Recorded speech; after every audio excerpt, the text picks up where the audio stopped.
Welcome to another episode of Electable. I'm Deb Chubb, and our podcast is sponsored by Indiana Women's Action Movement. Today, we are continuing on our series of podcasts with outstanding Democratic women who are running for the Indiana State Legislature. And today, we're very lucky to be joined with Yvonne Washington. She's running for House District 56, which is Wayne County on the eastern border of Indiana. And we'll let Yvonne tell us more about your district. But thank you for coming. And Yvonne, tell us more about yourself and your background and why you're running, and what's important to you. What's driven you to this? That's a good way to put it. Well, thank you first of all for hosting, the program and for providing support. I'm so excited that you are providing genuine support, that you respect women, that you're paying attention to what we need, and that you're helping us support each other and promote each other's campaigns. That's very important.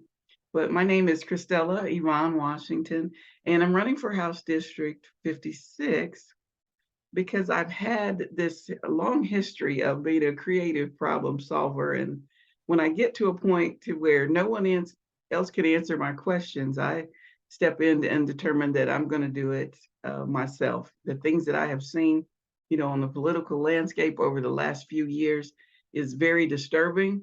And I have been in touch with our representatives and other elected officials and either don't get responses or our issues are not being put, in the forefront of the things that they are concerned about.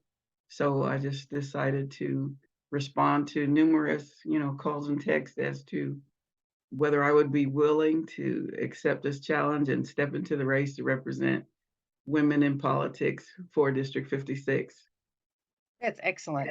Yes, and as you know, we need more women representing Hoosiers in the Indiana State House. Less than 25% of the State House is made up of women, and I mean that includes Republican women too.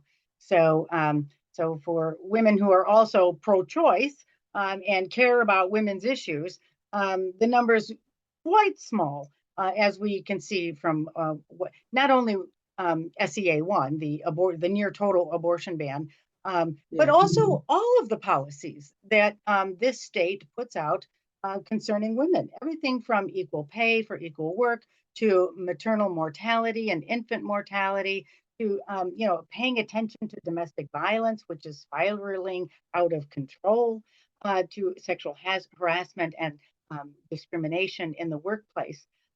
All those issues that affect women are just ignored. I mean, childcare. I mean, even before the last session, the Indiana Chamber of Commerce put childcare at the top of its legislative agenda, and Farm Bureau put childcare at the top of their legislative agenda because they recognize that they need people to work and that women cannot work without childcare.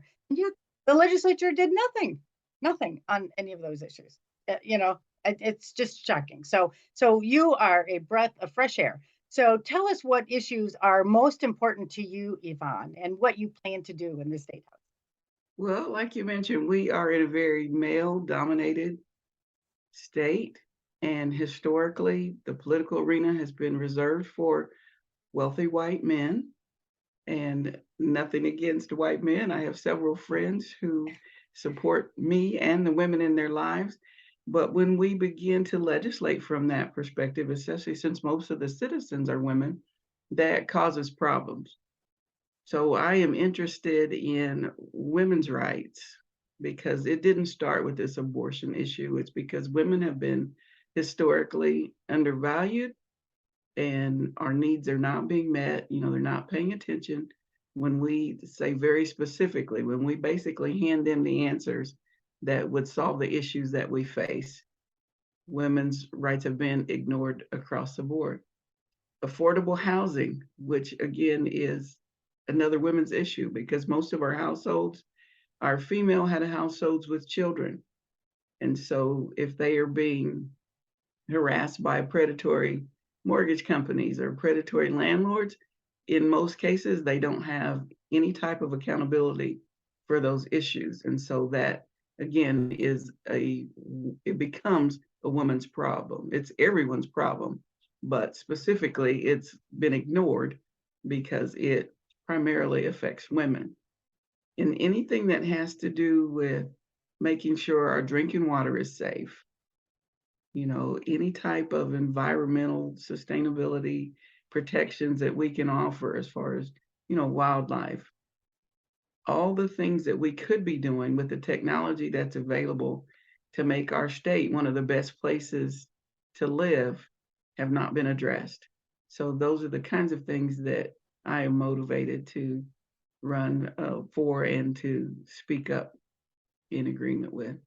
Yeah, oh, well, yes, those are, and they are such important issues, as you know. A couple of sessions ago, our state legislature decided to strip protections of most of our remaining wetlands. Um, I don't understand it. I mean, it's so short-sighted. Like you say, we all want to have clean drinking water. And and I think women in particular understand the implications for our children and our Yeah, grandchildren, and that we need to keep this place safe and healthy, if we want our definitely. grandchildren to survive and do well.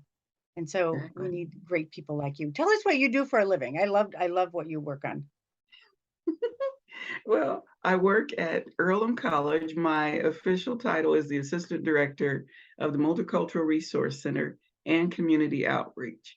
So we have two important goals. One is to create a safe place for students who may be coming from other countries, other states, but especially for Black and Brown students, so that they can have a safe, welcoming place to either put their culture on display, their traditions on display, just to make sure they have the extra support, especially in an environment that they are not historically welcomed into. So we want to help provide a sense of home for the students who come to us. And that means creating events on campus where we can celebrate together, having community members come in and join us for the activities and programs that we're offering. And it includes me taking groups of students to different events in the area so that they can develop a network of support both on campus and off campus to help them complete their program strong, decide where they would like to invest their talents next. And we're always excited when they just decide to stay in the Wayne County area and invest their talents in their education, either in our businesses or creating their own business, doing research. A lot of our existing businesses don't have someone who is dedicated to research. And so, with this generation being raised with technology, that's something that they're very good at. So, we like to try and encourage those two-way relationships.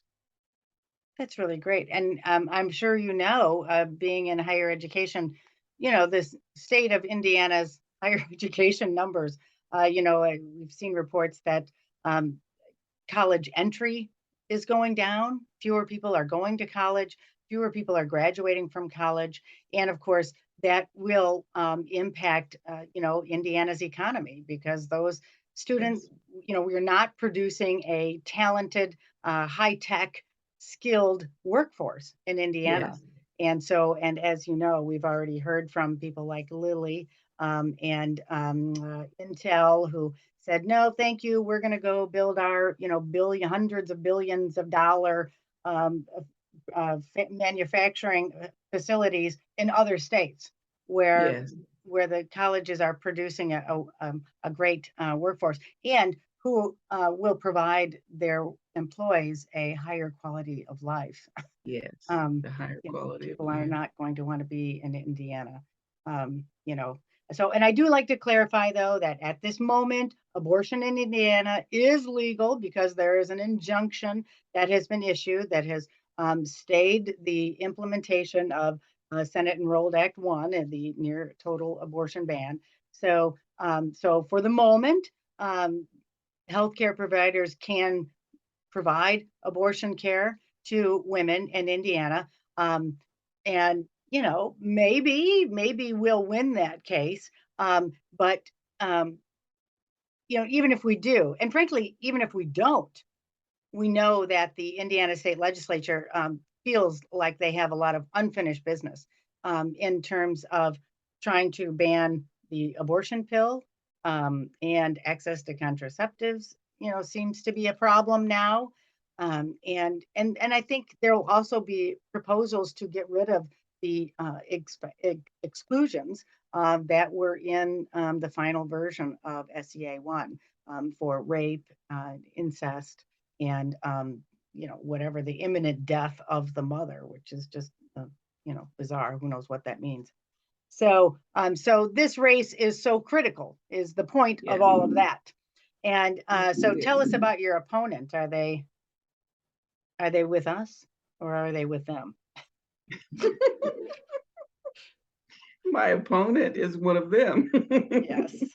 Yes. But what we have to stress is there are numerous reasons why a woman would have to make the very hard decision to choose an abortion. And to me, that's not something that we can legislate. That's between the woman and her doctor and her family, because we have, attempted over the years to try and legislate morality, and that just doesn't work. We saw it during Prohibition. We've seen it during these various, war on drugs and prostitution, all the things that have prevailed regardless of what the legislation tried to establish. One of the important facts to mention is that women have always had abortions and they always will. So, what I would like to do is to make sure that if someone finds themselves in that tragic circumstance, that they are able to do it safely and in an environment where they can be supported, because it's not something that either a woman or her family or physicians take lightly.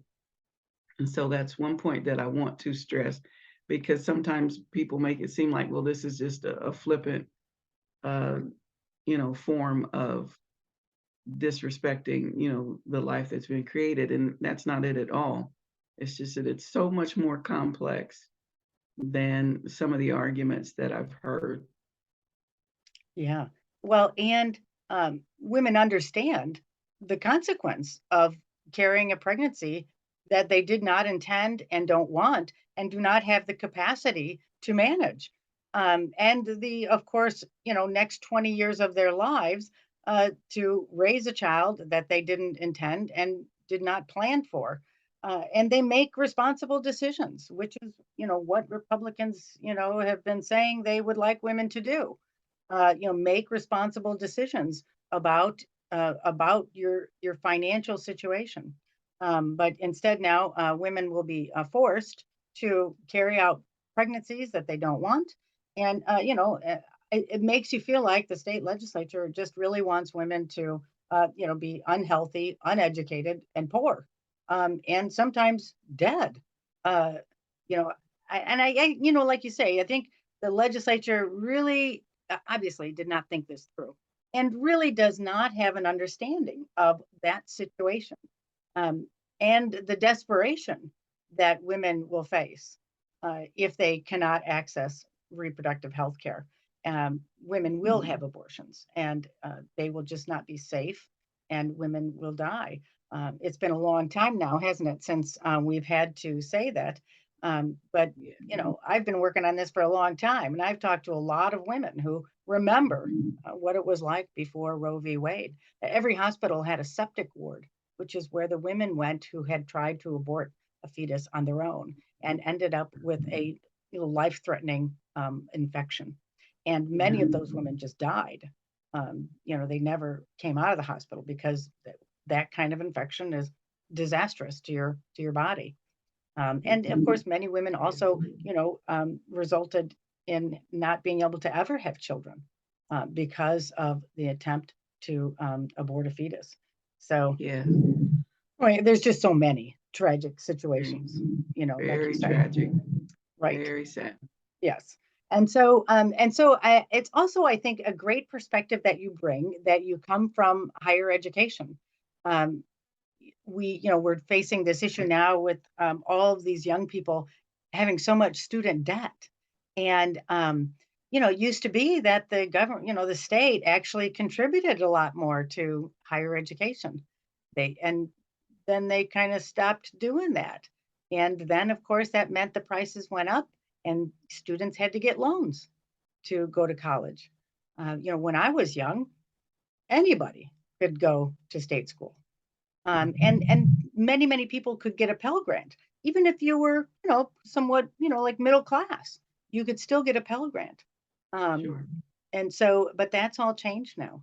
So it will be wonderful to have you in the State House with your perspective of knowing students who are trying to go through college and pay for Yes. it under these Yes, and circumstances. having, experienced traditional education and non-traditional as a working woman with children, taking one class at a time until I finished a degree, I understand that entire process and how those issues can be compounded um, based on the amount of support that you receive, the amount of information that you have, going into the process.